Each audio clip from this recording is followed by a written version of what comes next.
नमस्कार, मैं विशाखा ठाकुर। स्वागत है आप सभी का 3.0 टीवी में। आप देख रहे हैं Coin Monitor. Popular brokerage Robinhood द्वारा ये खुलासा किए जाने के बाद कि उसकी क्रिप्टो शाखा को अमेरिकी सिक्योरिटीज एंड एक्सचेंज कमीशन से वीकेंड में वेल्थ नोटिस मिला है। वर्चुअल डिजिटल एसेट्स मार्केट्स नीचे ट्रेड कर रहे थे। बिटकॉइन मार्केट कैप के हिसाब से सबसे बड़ी क्रिप्टो करेंसी $64,000 के स्तर के करीब ट्रेड कर रही थी। क्रिप्टो करेंसी का IC15 इंडेक्स 2% की गिरावट के साथ 80,500 पॉइंट्स पर ट्रेड कर रहा था। हालांकि ज्यादातर क्रिप्टो एसेट्स पिछले हफ्ते के निचले स्तर से मजबूती से ऊपर हैं। पिछले 24 घंटों में BTC में 1.5% की गिरावट आई है, लेकिन बुधवार की तुलना में ये अभी भी 10% से अधिक ऊपर है। रैली में रुकावट के बावजूद crypto hedge fund QCP capital ने $75,000 और $100,000 की स्ट्राइक कीमतों के साथ सितंबर के लिए बिटकॉइन कॉल ऑप्शंस की नए सिरे से मांग देखी, जो इस आशावाद को संरेखांकित करता है कि BTC अगले कुछ महीनों में उच्च कीमतों पर बढ़ेगी। दिलचस्प बात यह है कि एक्सचेंज ट्रेडेड फंड्स में इनफ्लो भी बिटकॉइन की हाजिर कीमत को बनाए रखने में मदद कर रहा है। फासाई डेटा पिछले 2 ट्रेडिंग सेशंस में कुल $600 मिलियन के इनफ्लो का संकेत देता है। शायद चीनी निवेशकों के लिए नए सूचीबद्ध हांगकांग स्पॉट बिटकॉइन और ईथर ETF तक पहुंच बढ़ाने के बारे में अफवाहें पिछले हफ्ते के निचले स्तर से त्वरित रिकवरी को बढ़ावा दे रही हैं।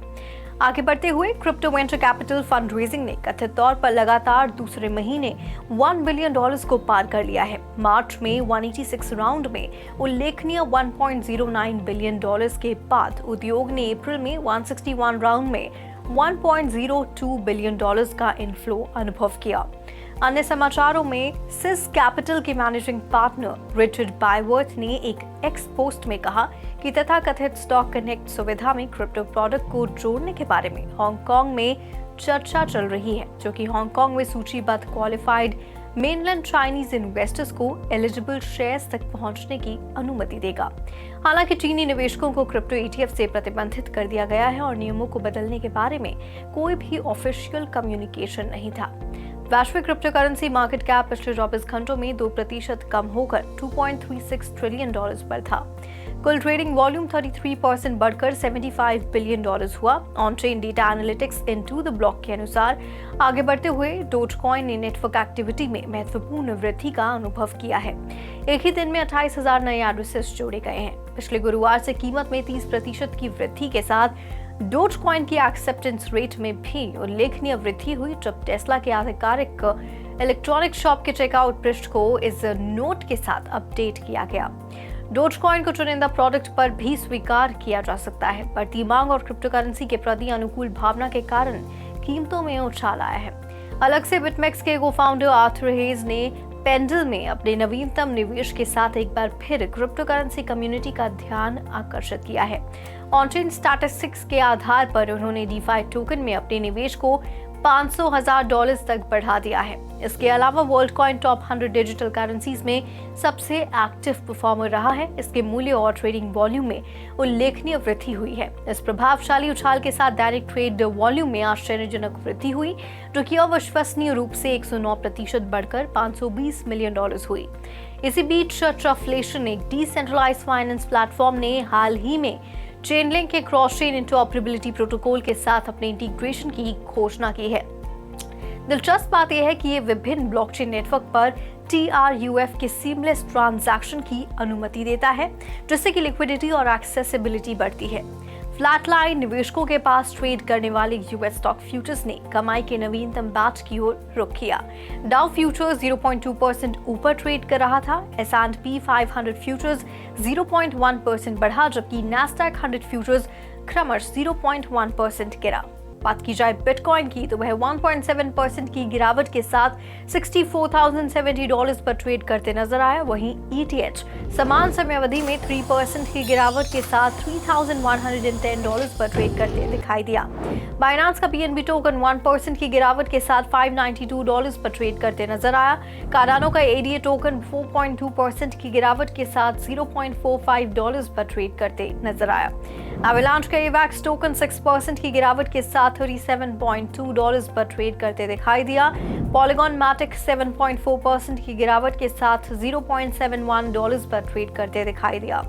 डोजकॉइन 5% की गिरावट के साथ $0.15 पर ट्रेड करते नजर आया। शिबा इनू 6.5% की गिरावट के साथ ट्रेड कर रहा था।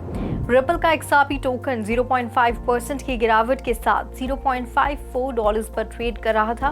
पोल्काडॉट का डॉट टोकन 3.2% की गिरावट के साथ $7.2 पर ट्रेड करते नजर आया।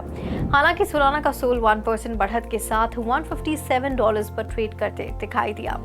तो आज के लिए कॉइन मॉनिटर में फिलहाल इतना ही। ऐसी ही वेब3 से जुड़ी अपडेट्स के लिए लॉग ऑन करें हमारी वेबसाइट www.3versetv.io पर या फिर स्कैन करें QR code.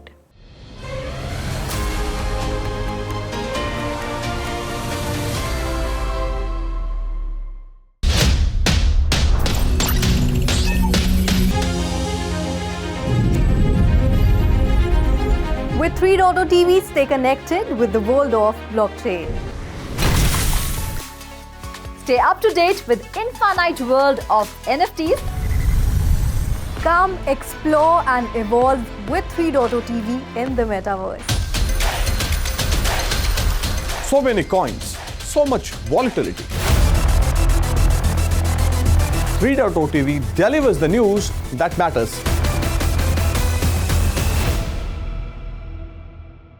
Friend.tech, a social media platform built on the Ethereum blockchain, launched its version 2 protocol with an airdrop of its native token Friend. However, the token's price experienced a dramatic drop and user frustration grew. The platform's unique keys system, where users gain access through exclusive invites, was used to airdrop Friend tokens. The token's price soared to $167 shortly after launch, but then plummeted to under $2 within hours. Analysts attribute the crash to liquidity issues and a sell-off frenzy. Friend.tech's initial liquidity pool was insufficient to handle trading volume, leading to even a small sell order impacting the price. Many users who received airdropped tokens sold them immediately, capitalizing on the initial price spike. Despite the chaos, there have been signs of life for Friend, with liquidity improving and the number of token holders growing. However, the low token price may be misleading, as the barrier to entry is minimal, potentially attracting new holders. Additionally, the number of sellers outpaces buyers, indicating a lack of long-term confidence in the token's value. Dogecoin has experienced a significant surge in network activity, with 28,000 new addresses added in a single day, according to on-chain data analytics into the block. This surge in network activity has led to a 13% increase in Dogecoin's price within 24 hours. The surge in non-empty addresses for Dogecoin, as revealed by Sentiment, a startup, indicates renewed interest and engagement in the Dogecoin community. The price surge is attributed to increasing demand and favorable sentiment towards the cryptocurrency. The price surge coincides with the general crypto market comeback following weaker than expected job data. Cryptocurrencies rebounded on Friday, with Bitcoin's rise leading expectations that the worst of the fall may be over. Injective and AltLayer have partnered to improve the security architecture for on-chain in EVM apps, which are compatible with Layer 1 blockchains. The collaboration will benefit Ethereum apps by utilizing AltLayer's MAC to provide restaking-based security mechanisms. The AltLayer MAC solution allows operators to restate Ethereum-based assets to backclaim on the rollup state, making rollups more definitive. It's run on a network of nodes that validates states in real time and continues to do so.